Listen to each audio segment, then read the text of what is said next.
ভাবুন তো, আপনার হাতে ঝা চকচকে একটা ব্যাগ, কোমরে ঝোলানো দামি বেল্ট, দাম, ব্র্যান্ড আর স্টাইল সব মিলিয়ে একেবারে মর্যাদার প্রতীক। কিন্তু কখনো কি ভেবে দেখেছেন এই ব্যাগের পেছনে লুকিয়ে আছে কেমন এক বাস্তবতা?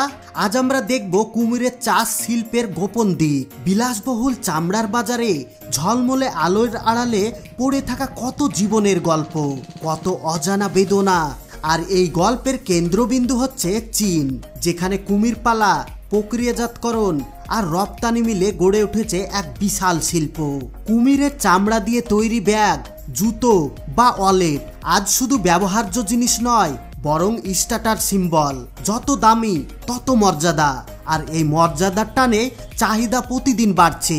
কিন্তু সেই চাহিদা মেটাতে প্রতিদিন হাজার হাজার কুমির খামারে বড় হচ্ছে, আর একদিন চামড়ার জন্য জীবন হারাচ্ছে।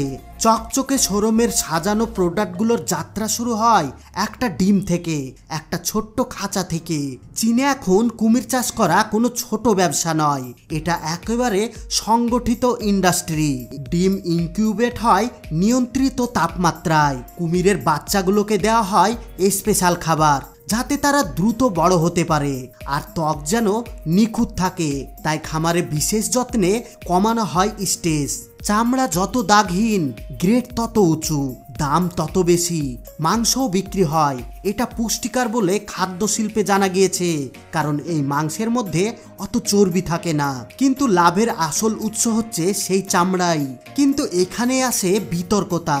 অর্থনীতি ও কর্মসংস্থান তৈরি করছে ঠিকই, কিন্তু প্রাণীর জীবনের মূল্য কি কেবল চামড়ার দামে মাপা যায়? খামারে জন্ম নেওয়া এই প্রাণীগুলো কখনো প্রকৃতির মুক্ত জলে সাঁতার কাটতে শেখে না।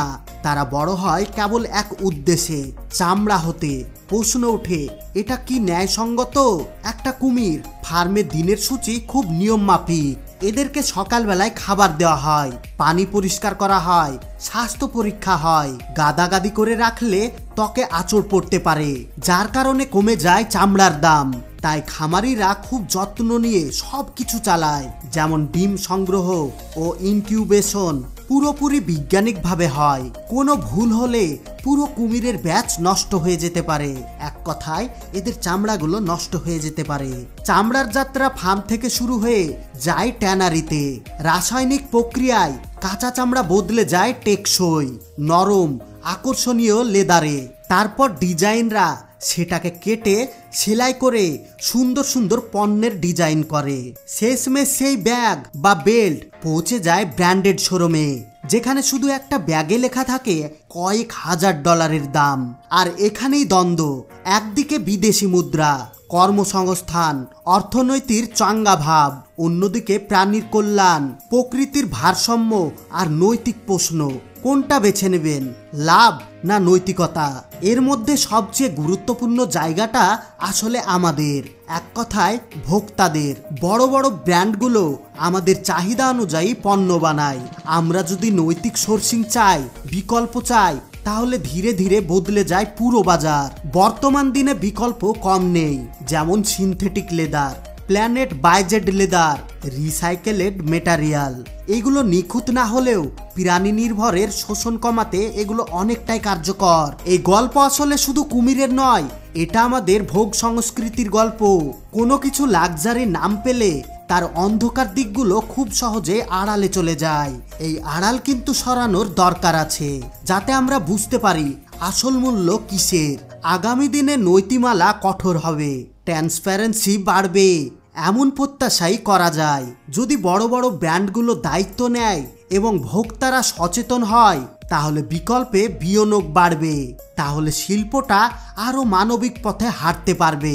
তখন হয়তো প্রিমিয়াম মানে হবে শুধু দাম নয়, বরং দায়িত্ব। একটা ব্যাগ, একটা জুতো, এর চেয়ে বড় একটা গল্প আছে, সেটা হলো জীবনের গল্প। যেই প্রাণীটা খামারের গরম দেওয়ালের ভিতর বড় হলো, যে নিখুঁত চামড়া হতে প্রতিদিন আঁচড় থেকে বাঁচানো হলো, আর একদিন নিঃশব্দে হারিয়ে গেল। তার জীবনের মূল্য কি শুধু ডলারেই মাপা যায়? যদি এই গল্প আপনাকে ভাবায়, তাহলে পরের কেনাকাটার সময় এক মুহূর্ত থামুন, উৎসটা জানুন, বিকল্প বেছে নিন, অন্তত দায়িত্বশীল সোর্সিং দাবি করুন। কারণ পরিবর্তন শুরু হয় প্রশ্ন থেকে, আর প্রশ্ন শুরু হয় সচেতনতা থেকে। চীন, জাপান এবং কোরিয়ার মতো দেশগুলোতে এই কুমিরের মাংস অনেক জনপ্রিয়। বড় বড় সেলিব্রিটিরা এবং বড় বড় বিজনেসম্যানরা বড় বড় 5 স্টার হোটেলে কুমিরের মাংস খেয়ে থাকে, কারণ কুমিরের মাংস অনেক দামি। আমাদের দেশে হয়তো কাউকে কুমিরের মাংস দিলে সে ছি ছি করবে, মুখে তোলা তো দূরে থাক, চোখেও দেখতে চাইবে না। আপনার কি মনে হয়, আপনাকে যদি কুমিরের মাংস দেয়া হয় তাহলে কি আপনি খাবেন? সেটা অবশ্যই কমেন্ট বক্সে জানাবেন। আমাদের এইদিকে যেমন ছাগলের ফার্মিং করা হয়, গরুর ফার্মিং করা হয়, পোলট্রি মুরগির ফার্মিং করা হয়, ঠিক সেই রকম ভাবে চীনে এই কুমিরের ফার্মিং করা হয়। আর কুমিরের ফার্মিং করাতে কোম্পানির প্রচুর পরিমাণে লাভ হয়। চীনে বড় বড় ইন্ডাস্ট্রি এই কুমিরের ফার্মিং করে থাকে। তারা মাংস সাপ্লাই থেকে শুরু করে চামড়া সাপ্লাই সব কিছু করে থাকে। এই কুমির পালন করা কিন্তু অত সহজ কাজ নয় যতটা আপনারা ভাবছেন। আপনারা হয়তো ভিডিওতে দেখেছেন চীন সাপও পালন করে থাকে, কিন্তু সাপ পালন করলেও শরীরে প্রোটেকশন নিলে আপনি করতে পারবেন, কিন্তু কুমির পালন করলে কুমিরের কাছে যাওয়া কিন্তু প্রচণ্ড রিস্ক। কারণ তারা এত শক্তিশালী, তারা এত জোরে বাইট করতে পারে, লোহাতে কামড় দিলে লোহাতেও দাগ বসে যায়। তাহলে ভাবুন, আপনার হাড় গুঁড়ো হয়ে মাটি হয়ে যাবে। তো আজকের ভিডিও কেমন লাগলো অবশ্যই কমেন্ট বক্সে কমেন্ট করে জানাবেন। আর বন্ধুরা, সব লাস্টে জরুরি কথা, আমরা যেন এর থেকে আরো সুন্দর সুন্দর ভিডিও বানাতে পারি, এই জন্য ভিডিওতে এক্ষুনি একটা লাইক দিয়ে ভিডিওটি আপনাদের বন্ধু এবং ফ্যামিলির সঙ্গে শেয়ার করে দেন। আর আপনি যদি আমাদের চ্যানেলে নতুন হয়ে থাকেন তাহলে অবশ্যই চ্যানেলটিকে সাবস্ক্রাইব করে অল নোটিফিকেশন সিলেক্ট করে রাখুন, যাতে পরবর্তী ভিডিও আপলোড করার সঙ্গে সঙ্গে আপনি সবার আগে দেখতে পারেন। এতক্ষণ পর্যন্ত সঙ্গে থাকার জন্য আপনাদের সবাইকে অসংখ্য ধন্যবাদ।